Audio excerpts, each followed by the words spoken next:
네, 이제 시작하도록 하겠습니다. 성부와 성자와 성령의 이름으로 아멘. 하늘에 계신 우리 아버지, 아버지의 이름이 거룩히 빛나시며 아버지의 나라가 오시며 아버지의 뜻이 하늘에서와 같이 땅에서도 이루어지소서. 오늘 저희에게 일용할 양식을 주시고 저희에게 잘못한 일을 저희가 용서하오니 저희 죄를 용서하시고 저희를 유혹에 빠지지 않게 하시고 악에서 구하소서. 아멘. 네, 오늘은 엠마오로 가는 두 제자에게 나타나신 예수님을 바라보도록 합시다. 이 그림은 아주 유명한 그림이죠. 소련의 에르미타슈 미술관에 있는 아주 아름다운 그림이고, 또 이 그림은 이제 예수님이 거기 초대받으셔서 함께 모가십시오 했을 때 서산에 놀이 고우나 놀이는 어둠에 잠겨 있으니 우리와 함께 모가십시오 하는 그런 노래가 생각나는 그런 모습입니다. 성체성사를 통해서 당신을 드러내시고 이제 당신이 사라지시고 이거는 예수님의 모습의 강조점을 두고 있습니다. 바로 그날 제자들 가운데 두 사람이 예루살렘에서 예수 스타디온 떨어진 엠마오라는 마을로 가고 있었다. 그들은 그동안 일어난 모든 일에 관하여 서로 이야기하였다. 그렇게 이야기하고 토론하는데 바로 예수님께서 가까이 가시역들과 함께 걸으셨다. 이 함께 걸으셨다. 이 엠마오는 제자들의 이야기가 우리에게 늘 친숙하고 늘 읽어도 또 재미가 있는 거는 주님께서 함께 하신다는 걸 이렇게 리얼하게 이 정도로 실감나게 표현하는 게 쉽지가 않죠. 제자들은 예수 스승을 떠나보내고 뭔가 슬픈 표정으로, 우울한 표정으로, 뭔가 실망한 표정으로 길을 걷고 있었는데 주님께서 함께 하신다는 겁니다. 어떻게 보면 제가 지난 5년 동안 주님께서 저와 함께 해주셨던 그 은총을 저도 여러분과 함께 동반하려고 했는데 그것이 잘 표현되기도 했지만 그렇지 않은 것도 같습니다. 어떤 분은 나하고 대화하면서 내가 좀 딱딱하다 그런 표현을 해주셨는데 아주 이제라도 내가 깨닫고 좀 더 이제라도 좀 더 좀 친절하게 할 수 있도록 이렇게 이야기해 주셔서 고맙습니다. 여튼 제자들의 여정에 함께 하시는 주님이십니다. 성서의 모든 내용은 바로 하나님이 함께 한다는 내용으로 점점 모든 것이 꾸며졌다고 볼 수 있죠. 이사야서는 난 너와 함께 있으니 두려워하지 말아라. 내가 너의 하느님이니 겁내지 마라. 우리는 이런 말을 끊임없이 듣지만 왜 우리는 힘들 때 혼자 있다고 생각을 하는지, 그 다음에 주님의 위로를 받지 못하고 왜 사람들에게 늘 이렇게 요청하고 저기 안 해주면 뭐 힘들어하고 실망하는지, 우리는 이런 어려운 때일수록 주님께서 우리와 함께 하신다는 걸 굳게 믿고, 제가 볼 때는 반복의 문제가 있습니다. 끊임없이 우리가 반복하면서 주님, 오늘 하루 시작하는데 주님께서 저와 함께 하신다는 것이 저의 첫 번째 기쁜 소식입니다. 주님이 저와 함께 하시고 하루 종일 주님과 대화를 하면서 기쁜 일, 슬픈 일을 주님과 대화하면서 주님과 우정을 맺는 이 기쁨이 얼마나 큰지 오늘도 새롭게 깨닫게 해주십시오. 그런 기쁨을 우리가 사람들 만날 때 전해준다면 우리의 삶이 완전히 질적으로 달라지겠죠? 이것이 바로 성부, 성자, 성령의 삼위일체 신비가 우리 안에 얼마나 의미가 있는 건지 주님이 우리를 함께 하시면서 뭐 하시겠어요? 성부, 성자, 성령의 삼위일체 신비에 참여하여서 그 신비가 우리 안에서 신비로만이 아니고 우리의 삶으로 녹아내리도록 그것을 이사야서는 이렇게 표현하고 있습니다. 내가 너의 하느님이니 겁내지 마라, 두려워하지 마라. 내가 너의 힘을 북돋아주고 너를 도와주리니 내 의로운 오른팔로 너를 붙들어주리라. 왼팔이 아니고 오른팔로 붙들어주리라. 강한 힘으로 늘 함께 하신다는 표현입니다.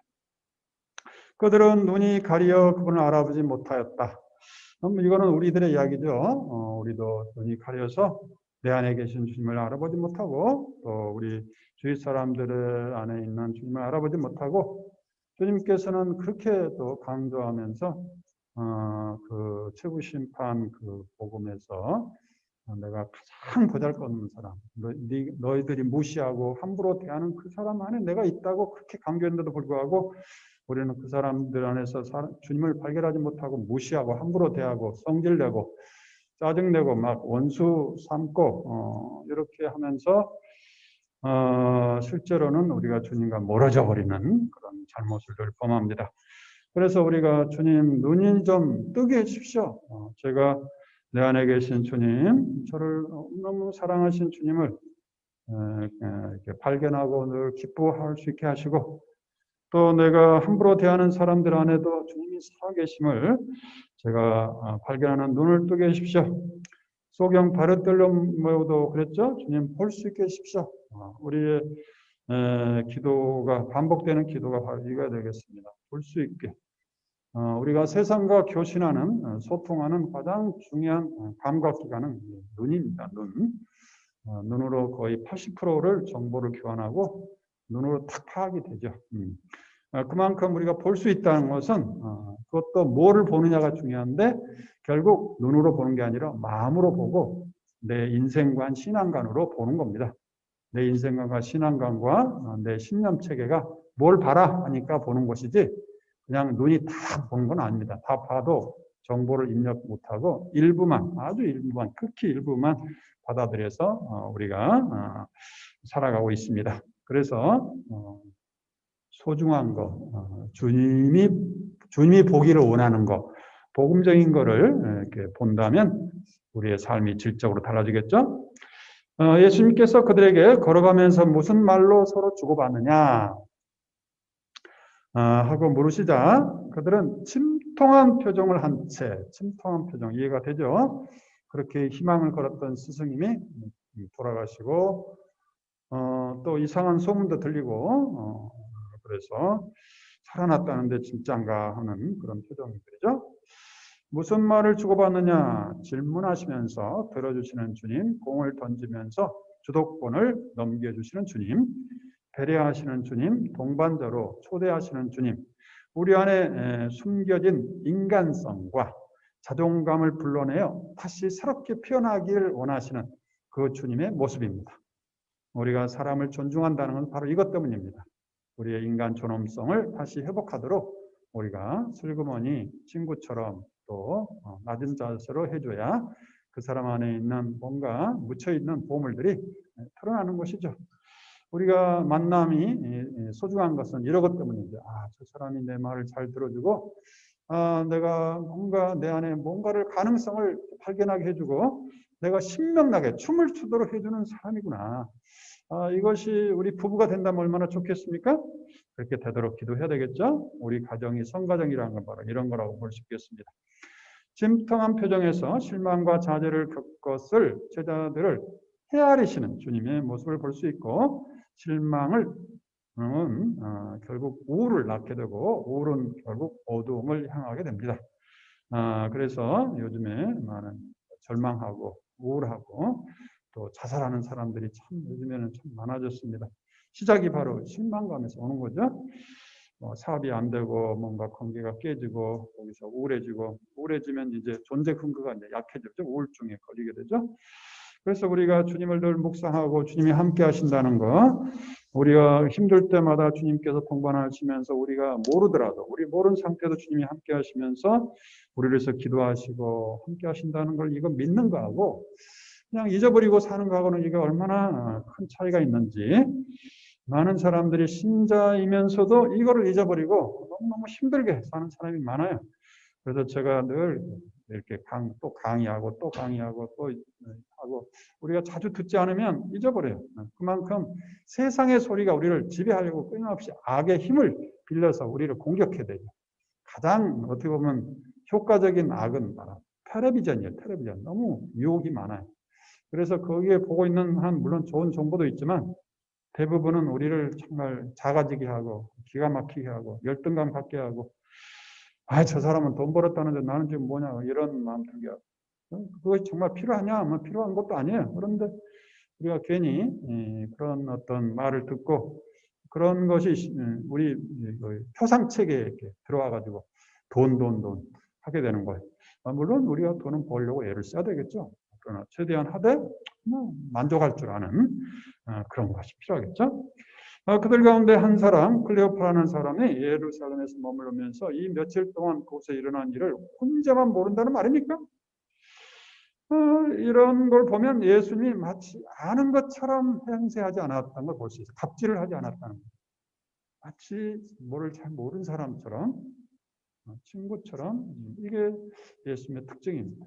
요즘에 갑질 때문에 많이 하는데, 그동안 우리 사회가 얼마나 상하 위계적이고 그다음에 권위적인지를 잘 드러내고 있습니다.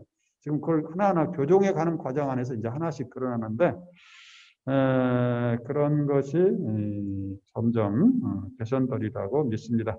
그러나 예수님이 2000년 전부터 이렇게 그렇게 친구처럼 다가오시는 모습입니다. 예수님께서 무슨 일입니까? 마치 처음 듣고자 하는 그런 상대방이 이렇게 신명나게 할 수 있도록 이렇게 기회를 주시는, 공을 던지는 모습이죠. 나자렛 사람 예수님에 관한 일입니다. 그분은 하느님과 온 백성 앞에서 행동과 말에 힘이 있는 예언자셨습니다. 대화의 주제가 누구에 대한 이야기예요? 예수님에 관한 이야기입니다. 어떻게 보면 주님 중심 복음 묵상이 내가 개발한 게 아니고 바로 성서가 이야기하고 있는 거예요. 성서의 모든 대화가 주님을 이야기하고 있는 것이죠. 우리가 그거를 재발견했다고 볼 수 있죠. 사실 나에게는 삶이 곧 그리스도요. 죽은 것이 이득입니다. 그리스도가 드러나는 것. 그런데 우리의 수석 사제들과 지도자들이 그분을 넘겨 사형 선고를 받아 십자가에 못 박히시게 하였습니다. 우리는 그분이야말로 이스라엘을 해방시키실 분이라고 기대했습니다. 그 일어난 지도 벌써 사흘째가 됩니다. 그런데 우리 가운데 몇몇 여자가 우리를 깜짝 놀라게 하였습니다. 그들이 새벽에 무덤으로 갔다가 그분의 시신을 찾지 못하고 돌아와서 하는 말이 천사들의 발현까지 보았는데 그분께 살아계시다고 천사들이 일러주더랍니다. 그래서 우리 동료 몇 사람의 무덤에 가서 보니 그 여자들이 말한 그대로였고 그분은 보지 못하였습니다. 그러니까 여기까지 보면은 이 제자들은 아직 부활에 대한 믿음이 없고, 하여튼 예수님이 돌아가신 것도 기가 막힌데 이제 그분의 시신까지도 이제 사라져버렸다는 그런 이야기의 절망감을 표현하고 있는 거죠. 그러니까 살아계신 분을 죽은 자 가운데 찾고 있는 모습이라고 볼 수 있습니다.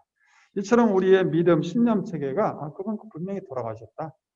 그분이 돌아가셨다는 이런 신념 체계를 보면 아무리 부활했다는 말을 듣더라도 그런 관점에서 보지 않고 죽었는데 어디 시체가 어디 사라졌나 그런 관점에서만 보게 됩니다. 이처럼 그래서 볼 수 있다는 게 눈으로 본 게 아니라 우리의 믿음 체계, 신념 체계, 우리의 가치관으로 본다는 걸 볼 수 있습니다. 그때 예수님께서 그들에게 이르셨다. 어리석은 자들아, 예언자들이 말한 모든 것을 믿는데 마음이 어찌리 굼뜨냐. 예수님이 굉장히 강조했던 부분은 이 믿음입니다. 도대체 성서는 믿음을 뭐라고 이야기하는지 이따가 제가 NLP 하면서 더 강조 말씀드리겠습니다. 하여튼 예수님이 야단칠 때도 믿음이 없다고 야단쳤고 격려할 때도 믿음이 많아서 격려했고 그래서 결국 예수님도 믿음으로 세상을 살았고 아버지에 대한 믿음이 있죠.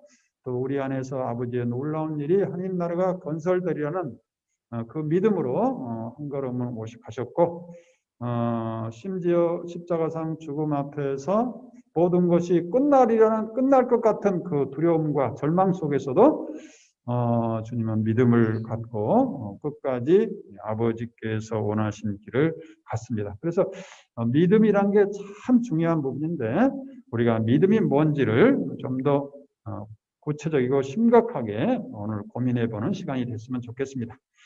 그리스도는 그러한 고난을 겪고 자기의 영광 속에 들어가는 것이 아니냐? 그래요. 예수님의 죽음과 부활의 신비를 믿도록 초대받고 있습니다. 결국 우리 신앙의 핵심은 그리스도께서 돌아가시고 우리를 위해서 우리의 죄까지도 다 감당하고 하나님께 봉헌되고 그 다음에 거기서 끝난 게 아니라 우리 모든 이들의 생명과 또 부활을 잉태하시고 먼저 부활하셨다는 이 기쁜 소식이 우리 구원의 핵심 메시지고 파스카 신비라고 또 합니다. 그래서 우리는 늘 절망과 의기소침한 상태에서 부활하는 게 우리의 노래가 돼야 되겠습니다. 나는 반드시 부활하리라. 나는 반드시 살아나리라. 내가 뭘 잃었다면 반드시 나는 주님 안에서 다시 회복해내리라. 이걸 굳게 믿는 게 우리 신앙, 우리 삶의 힘이고 또 신앙의 원동력이에요. 믿지 않을 수도 있죠. 걱정하고 근데 결과야 어떨지 몰라요. 아무도 모르죠. 알고 있는 사람 누구겠어요. 아무도 몰라요. 그러나 결과가 나오기 전이라도 그렇게 되리라고 믿고 살면 힘이 되는 거죠. 아니겠어요? 아브라함도 자기 생애 하늘의 별처럼 많은 자손을 봤어요? 못 봤죠? 근데 믿고 가는 거예요. 결국 현실과 나 사이에 무엇이 있느냐? 따지고 보면 믿음밖에 없는 거예요. 보장된 게 어디 있어요? 보험이 우리를 보장해 주나요? 생명 보장해 줘요? 결국 죽고 돈 몇 푼 주는 것이지 내 생명은 보장해 줄 수 없어요. 결국 현실과 내 사이에 뭐가 있나? 보장해 줄 수는 아무것도 없는 거예요. 오직 믿음이 있는 거예요. 믿음. 내가 믿으니까 언젠가 이를 현실과 지금 나 사이에 뭔가 다리가 연결되고 믿음이 지금 현실화 됐다고 내가 믿고 살아가면 그게 내 힘이 되는 거예요. 이만큼 보장되는 게 다른 게 없어요. 아무것도 없어요. 돈이? 그거 얼마나 우리를 실망시켜줘요? 그래서 그래서 예수님께서 모세와 모든 예언자로부터 시작하여 성경 전체에 걸쳐 누구에 대해서? 예수님에 관해서, 당신에 관해서 설명해 주셨다. 이게 무슨 묵상이에요? 자기 묵상이에요? 자기 중심이? 아니요. 주님 중심이다, 이거. 주님은 성성 전반에 걸쳐서 당신에 관한 이야기를 들려주신다. 주님 중심 성경 묵상의 모범을 보여주고 계신 거예요. 그래서 내가 이걸 한 게 아니에요. 주님이 먼저 이렇게 하도록 우리에게 좋은 모범을 2000년 전에 보여줬는데 우리가 이걸 잊어버리고 자꾸 내 이야기만 했던 거지. 그들이 찾아가던 마을에 이르렀을 때 예수님께서 더 멀리 가려고 하시는 듯 하였다. 그러자 그들은 저희와 함께 모아십시오. 서산에 노을 입고 오나. 저는 이 노래를 좋아하는데 노래를 통해서 늘 함께 하시는 주님을 새롭게 만날 수 있기 때문이죠. 저녁 때가 되어 가고 날도 이미 저물었습니다. 그분을 붙들었다. 그래서 예수님께서 그들과 함께 모시려고 집에 들어가셨다. 그래요. 함께 묵으십시오. 초대에 기쁘게 응답하는 주님을 볼 수 있습니다. 누구든지 주님을 초대하면 부활하신 주님은 이제 육체적인 한계가 없이 언제든지 오신다는 게 기쁜 소식입니다. 자키오처럼 우리 집에도 오시고 또 우리가 길을 걸 때도 함께 하시고 우리가 절망의 구렁텅이에서도 함께 하시고 우리가 죄를 짓고 우리가 주님 보기에 너무 부끄러운 그게 자키오 이야기죠. 나무 위에 올라가서라도 자기를 숨기는 거죠. 나무 위에 자기를 숨기면서 눈만 보고 자기 부끄러움을 안 보이고 하려고. 그런 자키오에게 자키오야 내려오너라 오늘 내 집에 오너라 얼마나 기쁜 소식이야. 그래서 그들과 함께 식탁에 앉으셨을 때 예수님께서 빵을 들고 찬미를 드리신다. 성체성사죠. 그것을 떼어 그들에게 나누어 주셨다. 5천 명을 먹은 기적의 이야기도 되죠. 내가 생명의 빵이다 하는 것을 여기서 이야기해 주고 있습니다. 그러자 그들의 눈이 열려 예수님을 알아보았다. 그러나 그분께서는 그들에게서 사라지셨다. 얼마나 아름다운 장면인가. 주님을 인격적으로 초대하여 주님을 친구처럼 빵을 함께 나누는 육체를 가진 한 존재로 저 멀리 계신 하나님이 아니고 그래서 이 성경, 주님 중심 성경 묵상에 늘 염두에 둘 거는 친구라는 건데요. 친구라. 저 멀리 만날 수 있을까 없을까 걱정하는 그런 하나님이 아니고 두려운 하나님도 아니고 하늘나라에 있을까 없을까 늘 이렇게 생각하는 그런 하느님이 아니고 육체를 지니고 우리가 함께 빵을 나눌 정도로 당신을 드러내시고 친구처럼 늘 함께 하신 그분에 대한 이미지가 새로 생기지 않으면 우리가 진정 주님을 알기가 어렵습니다. 그래서 과거에 개념적인 하느님, 멀리 계신 하느님, 심판하는 하느님의 그거를 이제는 접고, 마치 동네 친구처럼, 우리 아빠, 엄마처럼 이렇게 함께 빵을 나누기 위해서 늘 동반하신 이 주님에 대한 이미지, 이 하느님 관이라고 합니다. 신관, 이 신관이 딱 형성돼야 됩니다. 제가 복음 묵상 나누기가 이게 제일 안 될까? 왜 주님 중심이 안 될까? 하고 늘 고민하다가, 이 신관이 형성이 안 됐기 때문에 주님이 두려운 한 주님께 말하기가 어렵겠다는 생각을 내가 나중에서 하게 됐어요. 그래서 이제라도 그걸 알게 됐으니 참 다행이죠. 그래서 우리 신관을 늘 이렇게 초대하면 두말 없이 오시는, 둘이나 셋이 모이면 내가 함께 겠다고 강조하셨죠. 인격적으로 초대하여 빵 나눌 때 그분을 알아봤다. 그러니까 멀리 계신 하느님을 생각하면은 주님을 너무 그냥 막연하게 알게 돼요. 그런데 막연하게 아는 거는 힘이 되지 않아요. 필요할 때 그냥 다 잊어버려요. 그러나 구체적으로 주님께서 너와 함께 계시고 이렇게 엠마오는 제자들이 초대했을 때 빵을 나눌 때 빵을 드시다가 제자들에게 이렇게 떼주시고 먹다가 당신을 드러내시는 이런 모습. 친구처럼 함께 하시는 주님. 그래서 멀리 하늘나라에 계시는 주님이라기보다는 그런 하느님의 이미지라기보다는 가까이서 우리와 친구 되시고 음식을 나누시는 분으로 그분을 만날 때, 그래서 이런 주님에 대한 신관이 우리 안에 형성돼야 돼요. 네.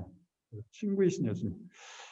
어떤 교우도 그랬어요. 저도 오랫동안 너무 개념적인 예수님, 저 하늘나라 멀리 계신 하느님 하니까 이게 주님 이야기하는 게 굉장히 어려웠다고 고백한 적이 있는데, 저도 그런 이야기 들으면서 그럴 수도 있겠다.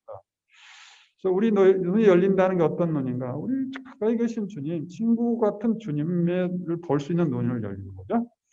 자, 우리가 그동안 강조했던 주님 중심 성경 묵상의 좋은 예가 바로 엠마오는 제자들의 이야기인데, 우리가 성경 묵상하면서 전제될 진리가 있어요. 전제가 있어요. 성경을 볼 때 이 전제로 보는 것이지 그냥 내가 성서 내용을 다 보지 못합니다. 내가 보려고 하는 게 보이는데 그 보려고 하는 전제가 뭐냐 이거예요. 첫 번째, 주님은 친구다는 게 전제가 돼요. 주님은 친구다. 멀리 계신 분이 아니다. 우리가 기도하고 며칠 동안 기도해야 겨우 응답하는 그런 분이다. 그게 아니다 이거. 친구다. 그래서 함께 하시는 분이다. 그다음에 두 번째, 주님은 사랑이시다.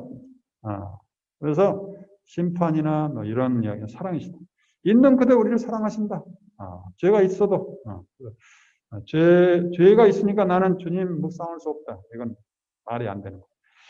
소외된 사람과 죄인들을 찾아오시고 함께 하시는 주님이시다.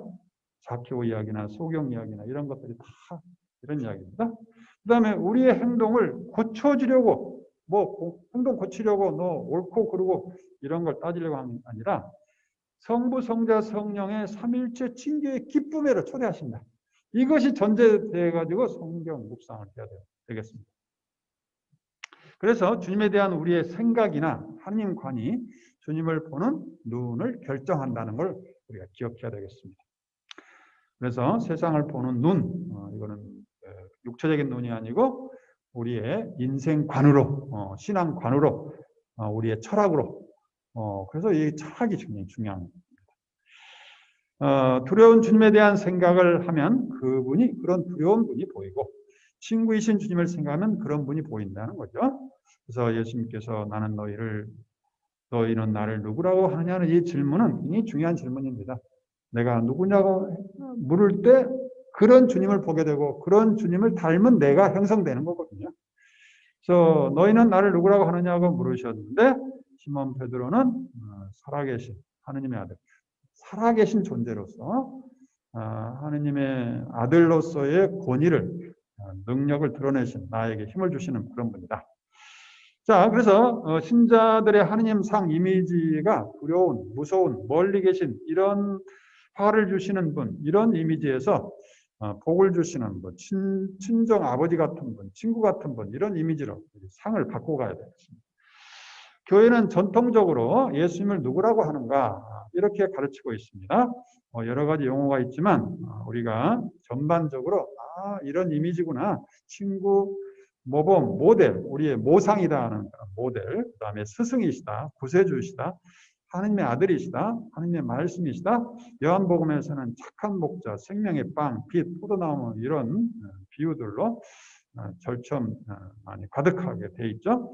메시아도 있고 부활이요 생명이요 나는 영원한 생명의 말씀이다. 나는 생명의 빵이다. 이런 표현을 쓰면서 굉장히 친근한 우리 삶에 늘 손닿으면 있을 수 있는 그런 존재로 우리 당신을 이미지화 시켜주고 있는 거예요. 그러니까 포도나무 하면 저 멀리 하늘에 계신 포도나무 생각하지 않잖아요. 이 포도 내가 따먹을 수도 있고 거기서 포도주도 딸 수 있는 아주 친근한 그 이미지 갖도록 우리를 이렇게 도와주고 있는 거예요. 그래서 이제는 예수님 하면은 아이고 우리 이웃집 아저씨 같은 분 이렇게 해야지 저 멀리 하늘나라에 있는지 없는지 이렇게 그런 분으로 이렇게 이미지화하면 안 되겠습니다. 그래서 아버지로 가는 유일한 길 바로 예수님인데 나를 본 사람은 곧 아버지를 본 것이고 내가 아버지 안에 있고 아버지께서 내 안에 계시다. 이게 삼위일체 신비죠. 이 삼위일체 신비에 우리를 초대하고 있는 거예요. 예수님의 삶은 언제 어디서나 사랑입니다. 가톨릭 교리서에 나온 이야기인데요. 예수님 삶은 언제나 사랑입니다. 그래서 우리가 사랑에 받고 사랑하려는 마음으로 성경을 봐야 이 주님이 보이는 거죠. 내가 죄가 있는데 심판하는 하나님 그런 찾으면 그런 하나님 보이겠죠? 인간의 마음으로 조건 없는 완전하고 보편적인 사랑이며 삶의 의미를 되찾고 기쁨이 충만한 사랑입니다. 여기서 기쁨을 이야기하죠. 그리스도의 전생애가 하느님의 계시이고 사랑입니다. 이렇게 우리가 이런 시각으로 성서를 봐야 된다고 가르치고 있습니다. 그래서 교회 가르침에서 친구라는 이미지, 나는 너희를 보시라고 부르겠다.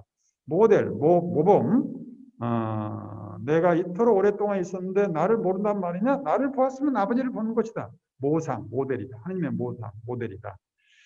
그 다음에 갈라디아서에서 바로 사도는 내가 사는 것이 아니라 그리스도가 산다. 이런 개념으로 우리가 그분을 모델. NLP는 모델화 있거든요. 모방하는 거거든요. 모방. 우리나라 경제가 이렇게 빨리 이렇게 성장하는 것은 미국과 일본의 것을 모방한 겁니다. 모방. 대부분이 다 모방을 해가지고 이렇게 급성장을 했죠. 물론 일본도 미국 것을 그대로 모방을 해가지고 그렇게 급성장한 거죠. 결국 경제나 우리의 삶이나 다 모방입니다. 모방을.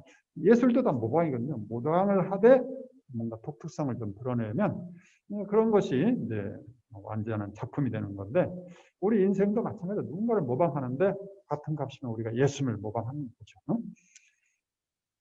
그 다음에 스승이시다. 그 다음에 우리가 하나님의 말씀이시다. 말씀이 사람에서 우리 가운데 계셨다. 이 대전제를 우리가 결코 잊어서는 안 됩니다. 말씀이 늘 나와 함께 계시고 우리와 함께 계시고 우리 대화 속에 계시고 이거 사실을 그들은 눈이 열려서 예수님 알아보았다. 주님은 우리가 볼 수 있도록 알아볼 수 있도록 끊임없이 공을 들이시는 거 함께 해주시고 말씀을 전해주시고 그래서 우리가 주님을 어떻게 알아볼 수 있을까? 말씀에서 사람들 안에서 주님을 볼 수 있는 신앙의 눈을 청하자. 청하면 주신다고 하셨으니까. 길에서 우리에게 말씀하셨다나 성경을 풀이하여 주실 때 우리의 마음이 얼마나 타올랐던가. 내가 타오르고 싶은 심정으로 성서를 봐야 타오르지. 아이고 덤덤한 마음으로 보면 타오르겠어요? 그러니까 내가 보고자 하는 게 보이는 거야. 그래서 성서를 볼 때 주님이 오늘 또 어떤 말씀으로 내 가슴을 태울까? 가슴을 불사를까? 심장이 타올라서 내가 정말 성령으로 충만할까? 어떤 말씀을 할까 하고 볼 때 그렇게 보이는 거지. 그냥 소설책 읽듯이 보면 소설이 보이겠죠. 주님의 말씀은 마음을 타오르게 하는 생명력과 빛으로 가득합니다. 그들이 곧바로 일어나 예루살렘으로 가서 보니 이러한 제자와 동료들이 있었고 정령 주님께서 되살아나시어 시몬에게 나타나셨고 또 그들도 길에서 겪은 일과 빵을 떼실 때 그분을 알아보게 됐다는 이야기를 알려줬다. 그리고 그런 일을 하고 있을 때 또 예수님께 나타나셔서 평화가 여러분과 함께, 이렇게 성서를 제대로 이해하고 주님이 나타나셔서 평화와 여러분과 함께 했던 그 모습, 그 음성, 그 표정을 보면은 그야말로 주님을 만나는 거 아니겠어요? 이렇게 해서 주님 만나는 거. 예수님은 우정의 관계로 초대하십니다. 엠마오는 제자들에게서 우리가 특징을 보면 우정의 관계. 우리 만남은 우연이 아니고 영원한 만남이다.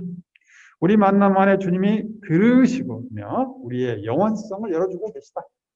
하나님이 누군지 알게 되고 사랑의 가치를 새롭게 알게 되고, 우리 대화 만남을 동반하시고 먼저 들으시고 물으시고 귀를 기울이시고 우리의 갈증을 잘 설명하시고 우리의 영원한 구원의 의미로 깨닫게 해서 초대하시고, 그래서 마침내 한나라의 성체 성서로 초대하고 당신은 사라지면서 그 사라진 자리에 우리의 감동과 영원한 생명의 기쁨을 충만하게 해주시는 이분이 바로 구원자가 아니고 누구냐 하고 루카복음은 엠마오로 가는 제자들을 이야기하면서 성서를 결론 짓고 있는 겁니다. 당신을 믿는 사람에게 샘솟는 물이 강물처럼 흐르게 하시는 주님을 이렇게 새롭게 만나게 되는 거죠. 주님 중심 성경 묵상, 이거는 내 것도 아니고 우리가 새롭게 한 것도 아닙니다. 바로 예수님께서 엠마오로 제자들에게 다 보여주는 모범이고 저도 그걸 그대로 따라서 한 것뿐이죠. 주님에 관한 일이요, 그분은 우리의 희망이었어, 구원이었고 돌아가셨고 살아나셨다는 것입니다. 주님은 당신 죽음과 부활의 의미를 설명하시고 성경 전체에서 뭐요? 주님 중심 복음 묵상하고 있잖아요. 성경 공부와 성경 묵상의 대원칙은 뭐예요? 주님을 중심으로 하도록 하는 겁니다. 우리가 그동안 너무 이 사실을 놓쳐버린 거죠. 주님을 알고 사랑하고 주님의 놀라운 일에 감사와 찬양으로 참여하도록, 주님에 관한 이야기는 우리 마음을 타오르게 하게 되는 거예요. 그러나 우리 이야기하면 기가 막히잖아요. 늘 우리가 우울하고, 우리가 아무리 반성해도 되나요? 잘 안 되죠. 아무리 반성이 잘 되면 베드로가 그렇게 부인했겠어요? 우리 인간은 베드로처럼 그럴 수밖에 없다. 그러나 그런 가운데서도 주님을 바라보면 거기서 뭔가 성령의 불이 타오른다는 이야기예요. 그래서 우리에게 말씀하실 때, 성경을 풀어주실 때 우리 가슴이 얼마나 타올랐던가. 이게 또 더 나가지고 이게.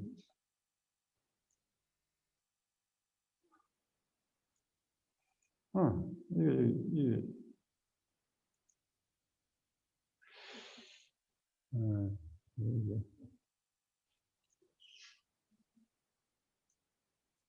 없었다. 우리 대화가 주님에 대한 이야기가 되면 풍요롭고 듣는 사람도 풍요롭게 하고 듣는 가운데 교회가 탄생하고 하나님 나라가 우리 가운데 살아계심을 보게 됩니다. 베드로 사도처럼 그분께서는 약속된 성령을 아버지께서 받으신 다음 여러분이 지금 보고 들은 것처럼 그 성령을 부어주셨습니다. 이렇게 성령의 음성이 되겠습니다.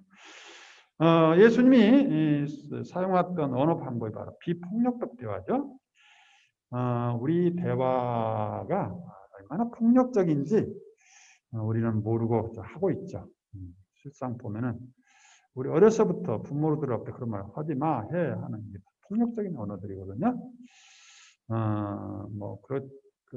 그렇게 할 수밖에 없는 그런 상황이 많지만, 하여튼 우리 문화가 폭력적이고 갑질 문화고 말 한마디 한마디가 거기서 뭔가 정이 오기도 하고 정이 떨어지기도 하고 그렇습니다. 그래서 이런 표현이 있는 거예요. 비폭력적 대화. 폭력적 대화가 너무너무 이 세상을 지배하고 있다는 것이죠. 그래서 속삭이는 대화, 친절한 대화 해도 되는데 이런 말을 붙였던 것은 그만큼 폭력적인 것이 너무 심각한 문제다라고 이야기해주고 있는데, 상하이계 문화는 갑과 을의 관계하에서 사고하고 행동했던 습관이 있어서 일이 원활하게 해결되지 않으면 뭔가 힘이 나고 힘을 써야 되고 압력을 행사하게 되고 성질을 내면서 성질 내는 것은 내가 화나서도 되지만 상대방을 조정하기 위한 한 방법이거든요. 그래서 대화에서 상대방을 지배하고 굴복하게 하는 그런 욕망이 우리에게 있습니다. 그래서 폭력적인 언어를 사용하고 있는 유혹을 늘 받고 있는데 우리가 이 비폭력적 대화를 쓴 이분이 바로 로젠버그 박사죠. 마샬 로젠버그 박사가 개발해서 이렇게 가르치고 있는데 먼저 우리가 대화하려면 먼저 관찰해라는 거야. 그러나 우리는 판단에 들어가 버리죠. 판단. 야, 너 그런 말 해도 돼? 너 그러면 안 돼. 너는 나쁜 친구야. 너는 좋은 친구야. 먼저 판단이 들어가니까 대화가 거기서 이제 멈춰져요. 판단하지 말고 그냥 관찰해라. 저 사람이 저렇게 말하고 있구나. 저 사람의 상태가 저렇구나. 저 사람이 감정이 상해 있구나. 관찰하라. 그 다음에 판단의 말을 하지 마. 너 그렇게 하면 안 돼. 하지 말고 당신이 이렇게 나한테 험한 말을 쓰고 이렇게 혈압이 오르는 거 보니까 가슴이 철렁하다. 가슴이 철렁해. 미안하지만 좀 톤을 조금 낮추고 좀 이렇게 천천히 좀 이야기해다오. 내 가슴이 떨려서 들려지가 않는다. 네가 예수가 하는 이야기가 나한테 들려져야 되는데 안 들려지니 어떻게 하냐. 미안하지만 좀 멈추고 천천히 하나씩 이야기해다오. 욕구를 이야기하고 그 다음에 부탁을 하는 거지. 이렇게 하면 비폭력적 대화가 서로 이루어진다는 것이죠. 기본은 바로 소통과 우정을 낳고자 하는 것이지 이겨먹으려고 해서는 안 돼. 지배하려고 해서는 안 된다. 대화가. 그다음에 서로가 만족하는 대화가 돼야 되고 서로의 삶을 풍요롭게 하는 대화가 되겠다. 오늘 예수님께서 웬만한 제자들에게 하는 그거를 보면은 그것이 잘 이루어요. 관찰하고 있어요. 무슨 일이냐 알려고 하고 있죠. 그러나 다르게 접근할 수 있죠. 너희들은 내가 그렇게 이야기했는데 아직도 모르고 있냐 하고 이렇게 뭔가 폭력적인 언사를 쓸 수도 있었겠죠. 베드로에게도 그렇고 이 제자들에게도 그렇고 그렇게 쓰지 않고 관찰하면서 느낌을 이야기합니다. 그렇게 아직도 깨닫지 못하고 있구나. 아직도 그걸 믿음이 그렇게 없느냐 하면서 안타까운 것을 표현해주고 있고 그러면 욕구, 당신의 바람을 이야기해주고 있는 거죠. 성도 전반에서 이야기하면서 당신이 믿음으로 신앙의 선조들의 이야기를 하면서 연자들의 이야기하면서 주님의 죽음과 부활의 신비를 믿도록 이렇게 부탁해 주는 이런 것을 볼 수가 있겠습니다. 여튼 이 복음에서 또 하나 절망에서 희망으로 낫게 하는 그런 모습입니다. 제가 많이 강조한 건데 믿음인데 그리고 또 사랑을 제가 많이 강조했는데 이 희망을 별로 이야기하지 않은 것 같아요. 그동안 희망은 우리에게 특히 코로나 시절에 희망은 굉장히 중요한 주제입니다. 희망. 지금 현재 조금 모든 게 좀 암울하잖아요. 뭐 직업을 잃고 그다음에 경제가 이렇게 어려움을 당하고 어떤 사람은 어떤 사업이 잘 안 되고 가게 문을 닫고 어떻게 보면 절망스러운 상황이죠. 그래서 이때 정말 우리가 희망을 불어넣어줘야 되는데 오늘 예수님의 이야기가 바로 희망적인 이야기인데 희망은 현재를 살아가는 힘이고 희망이 무너지면 현재가 무너져 버립니다. 지금은 그래서 우리가 희망 때문에 우리가 움직이잖아요. 자녀들이 뭔가 우리의 희망이죠. 그래서 지금 내가 힘들고 어려운 걸 참을 수 있는 건 그 희망 때문이죠. 희망이 없는 삶은 어둠이요 죽음입니다. 영원한 생명에 대한 희망이 없다면 현재 어려움이나 고통이 의미가 없어졌죠. 이게 바로 우울증이라고 볼 수 있죠. 에페소서에서 바울 사도는 여러분은 마음의 눈을 밝혀주시어 우리 마음의 눈이 여러 가지죠. 육체적인 눈이 있지만 진한 마음의 눈으로 보는 거예요. 마음의 눈을 밝혀주시어 그분의 부르심으로 여러분이 지니게 될 희망이 어떤 것인지 우리의 희망이 어떤 것인지 그리스도 하느님 나라에 대한 희망일 수 있고 아버지 하느님과 함께하는 희망일 수도 있고 예수님의 사랑 안에 머무는 희망일 수도 있겠고 주님과 함께 천국의 하늘나라의 잔치 성체성사에, 성국의 성체성사에 참여하는 그런 희망일 수도 있겠고, 우리는 다 뭔가 희망이 있죠. 성도들 사이에서 받게 될 그분 상속의 영광, 자녀로서의 상속의 영광이 얼마나 풍성한지 여러분이 알게 되기를 비는 것입니다. 이처럼 아는 것이 정말 재산이죠. 우리 믿는 이들을 위한 그분의 힘이 얼마나 엄청나게 큰지, 믿는 이를 위한 그분의 힘이 얼마나 엄청나게 큰지, 세상의 그 어떤 풍파와 시련과 어려움에 피할 바가 못 된다. 그분의 강한 능력의 활동으로 알게 되기를 바랍니다. 이것이 우리의 목표가 되어야겠죠? 그래서 그리스도는 우리의 희망이시다. 주님을 언제나 내 앞에 모시오니 내 오른편에 계시옵기 흔들리지 않으오리다. 그러기에 내 마음은 기뻐하고 영혼은 봄놀고 내 육신마저 희망 속에 살리리라. 내 영혼을 지옥에다 버리지 않으시리라. 속도록 당신 성도를 아니 버려두시리라. 당신은 나에게 생명의 길을 가르치시어 당신을 모시고 흐뭇할 기꺼움을 당신 오른편에 영원히 누릴 즐거움을 보여주시리다. 그리고 또 성체성사로 당신을 드러내시는 엠마오는 제자들의 이야기죠.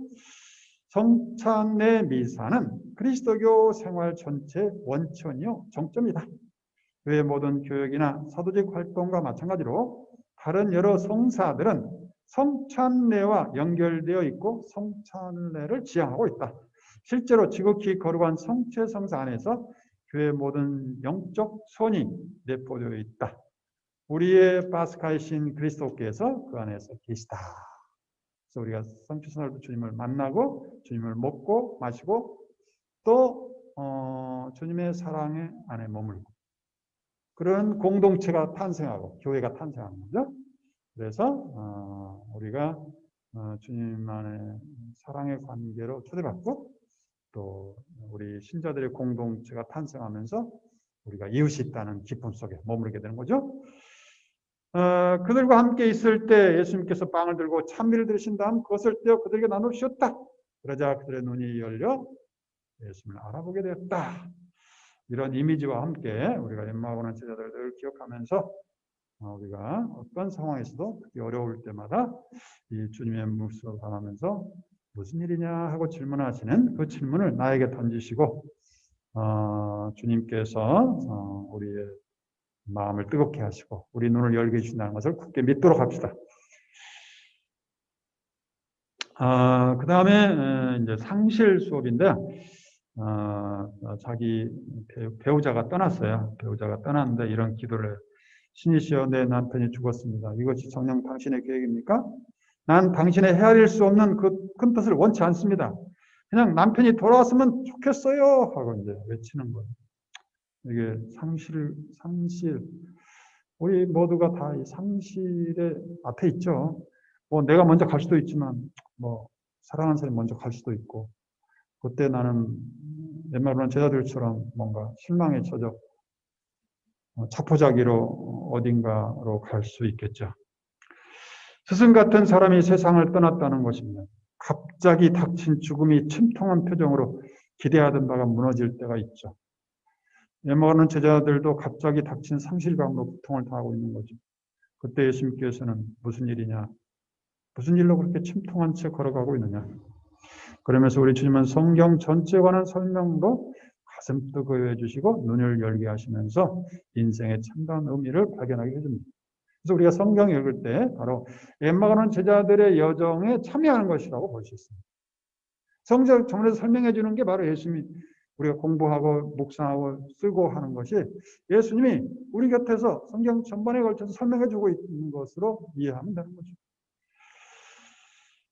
부활하신 주님이 함께 하시면서 그분의 말씀으로 우리의 삶을 설명해 주시고 눈이 열려 깨닫기만 하면 우리 앞길이 열리리다. 그 다음에 NLP와 신념 체계라고 그랬죠. 제가